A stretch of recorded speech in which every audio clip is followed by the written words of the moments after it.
How are you doing? Not that you can answer, but what we're going to work today is a tutorial for arm balances, but in particular crow. A lot of people call crow Kakasana, but Baka in Sanskrit is actually crane. Crane is slightly different. It's got straight arms. Crow has bent arms. And if you see the difference between the two poses, you'll probably understand why one is crane and one is crow. So crows, if you notice their legs are slightly bent back and in, right? So that would represent the arms. The arms for us are the crow's legs. And then you'll see how this changes, right? That's a crow. A crane has higher body and the legs are straight. Okay? That's the difference. And we'll work on it step by step. But first we have to know how to move the breath. So I go through this on every single video that I make, and I'll probably make a video specifically for the breath if I haven't already. But there are other videos you can reference. In any case, if you want to skip this spiel, you can go ahead and fast forward if you like. Your choice. Otherwise, the use of the breath is important, and you won't hear this in a lot of classes because it's kind of new and it's a little revolutionary. So as you inhale, you're going to pulse the body with the breath. So the inhale goes down the body and it fills up the belly. It doesn't pooch the belly out because it actually fills up the side body, the back body. So inhale, fill up all the way down to the pelvic floor. So press the pelvic diaphragm down gently. And then as you exhale, you're drawing up and in from the bathroom muscles, I guess you could say. I like to think of the base of the spine and then the front of that, which is the pubic bone. And you just lift up like a little elevator, then right back out again. So I would rather see people, and I'm going to breathe as I'm talking, so maybe you can see the difference in the body as I breathe, but you should be able to talk because you're not squeezing your belly in and you're not clenching so you can't talk and you can't breathe. You're doing gentle pulses down to open the body, to expand, and then gentle pulses up to stabilize the pelvis and the low back.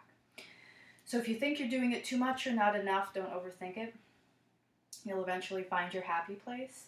Just want you to be aware of how we use it. So when I say exhale, I don't just mean exhale. I mean do this exhale. I call it the Bandha exhale because you're using every single one of the diaphragms. Okay? So I don't want to get too much into that. So let's get started. So in order to do a strong arm balance of any kind, you need core.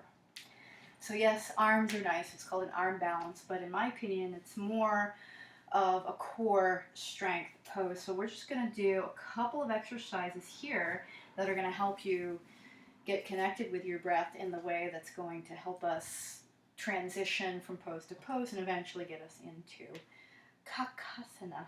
So from back here, I like to use different poses, but I'm going to use the fingertips to start and just roll the shoulders down the back. So as you inhale, you should feel the sit bones widen apart from your tailbone. So you got a tailbone and two sit bones where the thigh bones connect into the pelvis, right? And then you exhale, drop in it. So if you're coming to this video to learn arm balances, you probably already have an established practice. So we won't get too much into the whole anatomy, but I do want you to remember your breath. Okay, so if you can't feel your sit bones press into the floor, then you need longer and or wider legs. Exhale, drop it in. Now if you're really lifting up and you're zipping up from the front, low spine, the pubic bone up to the front of the pelvis into the front of the lumbar spine, you might find on the exhale that as the muscular action comes up to where your legs really start, which is up here, they might lift. Inhale, exhale. Good. Inhale. So I'm not feeling any of this in my hip flexors. I'm totally recruiting the core on the exhale. There's a little bit in the legs, but not a lot. Okay. Now, try this. So press into the floor with everything that's making contact. As you exhale, draw that navel up and in, but then try to draw the inner thighs into your sit bones It's a weird visual, but it works. And then try and come down here. We're going to do crow on our back. So this might look a little awkward to you. I'm going to swivel around so you can kind of see what it would look like. So you may keep your feet apart and kind of make these stiletto feet. And if your knees don't go this high, it's okay. They can come out to the side. You can even, for Kakasana, you're going to snuggle your upper arms into your inner thighs. Again, some people don't have that mobility. It's okay. Just take what you can. Take your forearms parallel because we're mimicking how our hands and arms would be in the pose. So as you inhale, fill up the low belly. Your legs might even pull away from you. And then as you exhale, pulling up and in from the base of the spine, and then front of the pelvis, start to lift. And then inhale, release. Exhale. You can do that as many times as you want. But if you notice my head doesn't lift first, actually I'm activating the bandha breath first. And then my upper body just kind of comes up naturally because I am curling a little bit here. All right, so we're going to come down out of that. So you can always do arm balances on your back. So that's a good way to prepare for it. All right, so the next thing you need is a strong Chaturanga, which is your low plank. Chaturanga is just a push-up, a tricep push-up. You see it all the time in regular exercise, gymnastics, military exercises, which is essentially what Chaturanga was taken from back in India. So here's a good way to show you without straining myself. This is a good way for you to do it too. So take your blocks high, about shoulder width apart. So be honest about where your shoulders are. A lot of guys tend to think they have wider shoulders than they do, and women tend to narrow themselves on the shoulders. So be very honest. So take your middle fingers, line them up with the middle of the mat, and put them right next to them, okay? And then what we're going to do here is we're going to get the foundation going. Take the finger pads down, and then let the fingers descend slowly. And then the outer and inner rim of the palm, rolling the inner elbows forward, wrapping the outer arms in. That should take a lot of weight off of your wrists. Okay? And then we're going to come forward. Now, most people, in my opinion, really should be doing Chaturanga on their knees because they don't have the strength to do it without dipping their low back or their shoulders below their elbows. So you want to hit these angles. So I'll show you first. You want to hit some angles here. So if you can see, my elbow have a 90-degree angle, and my shoulders aren't going to be allowed to go below my elbows.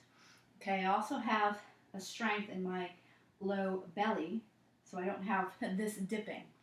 Okay, what I'm going to show you is how we use the breath to do that. And then we'll show you how to keep the elbows and the shoulders on the same plane without dipping the shoulders. Once you dip your shoulders, you're actually destabilizing the arm bone, the humerus, and then we call it the shoulder shredder, and that doesn't sound good. All right, so from here, take a little down dog, and as I inhale, lift the heels and bend the knees so I can widen the sit bones. As I exhale, I'm going to draw, curl up and in from the tailbone and start to wave my spine forward. Then I'm going to take an inhale, make sure my inner elbows roll forward. Exhale, come forward, squeeze my upper arms, and then use that exhale, how I'm squeezing that low belly in, and then take the pelvis down. Then I can inhale, press my hands and feet towards one another, start to curl the low belly, and then come up from there, okay? So you can practice that as many times as you want. If you don't trust yourself to not dip your shoulders, use the blocks. Hold it with the blocks, okay? This will give you some muscle memory without straining, without injuring. Some people ask me, how the heck do I get out of here? And some people are up here. So remember the length, giraffe neck. So if you're stuck on how to get up, just take it down like you're going to do an up dog or cobra, right? So inhale. As you exhale, curl up. Inhale at the top and then come back. If you're looking to build strength, you can flip your toes under. Take an inhale, press your hands down, press your feet down. Exhale, draw the navel up and in. Okay? And then push back. But here's the thing. if you draw the navel up and in, and you're still working on strength, and as you draw the navel up and in, and this is what you do, no bueno. Keep it down to the knees until you can control that. Okay, you only get one body, so save it. From there, then we have a couple ways of entering crow. So some people like to perch themselves on top of a block. I call this the gargoyle entrance. You just kind of perched on top, kind of surveying the land below you. And then from here, a lot of people, I'm a little uneven on my mat, let me get off this for a second. A lot of people will like that. Some people will prefer to have the feet separate, either wider than the shoulders or as wide. So I'm going to let you choose that right now. Then you've got to have those Chaturanga arms. So again, finger pads, fingers, rims of the palms. You don't even have to worry about the wrists. Roll the inner elbows forward, neck long. So when you inhale, maybe your hips kind of drop just a tad. Let the sit bones be wide though, and then exhale. That's what happens when you exhale in this position. So every time you exhale, come a little bit further forward, and then you're hugging your inner legs into your outer arms, and your outer arms aren't going to collapse, so you're going to have a little bit of a opposite resistance with one another. So the trick to an arm balance is coming forward. So I'll show you off the blocks, but you're welcome to stay on. So you have to be able to get that alignment we did in Chaturanga, which is the elbows on top of your wrists, not behind, okay, but on top of. So I use the breath. Now my fingers are already planted. I already have that. If that's something that you just got introduced to where you plant the finger pads first, practice that. As I exhale, I draw up and in, and your feet float. Now if you notice, the elbows are pretty much on top of the wrists. I can start gathering up my landing gear, or I could keep them separate. And if I want to go a little bit lower to start because maybe I just don't have the strength, also, maybe I can't squat quite as well. Take your upper arms into your inner thighs, real small like. And if you have your feet on blocks, this will be easier. So I'll go to that. So get up onto your tippy toes or onto your high heels, and then practice just squeezing as you inhale. Squeeze from the Mula Bandha, squeeze hard, come forward. Maybe that's your crow for today, all right? So you've got all sorts of options here. Now, if you know you're strong enough to lift up, but you're afraid to lean forward, which is totally normal, this is where the blocks come in. It takes a little bit of a leap of faith from you, but once you do it one time, you're going to realize it's no big deal. You can put something here, something soft and fluffy here. It's really just mental. You won't need it. I take the blocks a little bit more narrow for first timers than you think you need them. Line up the middle fingers, just like you did for Chaturanga, right? Fingertips, right? Fingers, palms. Roll the inner elbows forward. Don't lock and hyperextend. Do you see what happens when you hyperextend? Your arm bones come out of the socket, okay? And then from here, especially if you're doing the little one, use your exhale. If you have to stop in the middle because you get a little freaked out, just inhale and exhale, and you'll notice, oh no, oh, there we go. That was so easy. And the blocks catch you, especially these nice thick blocks. And then from here, once you do get crow, you could do all sorts of crazy cool stuff. So let's say you already have crow and you just watch this video to see if there's any new insight into it, which I'll do occasionally. Let's say you have a fairly strong crow. You come down here, inhale to open the heart, exhale, draw up and in, and maybe you're lifting a leg, maybe you're taking it down. Take a breath or two here.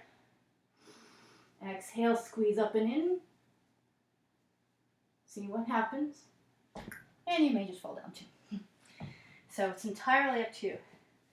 A lot of different things to do here. So the last thing I'm going to show you is how to get your wrists from feeling strained.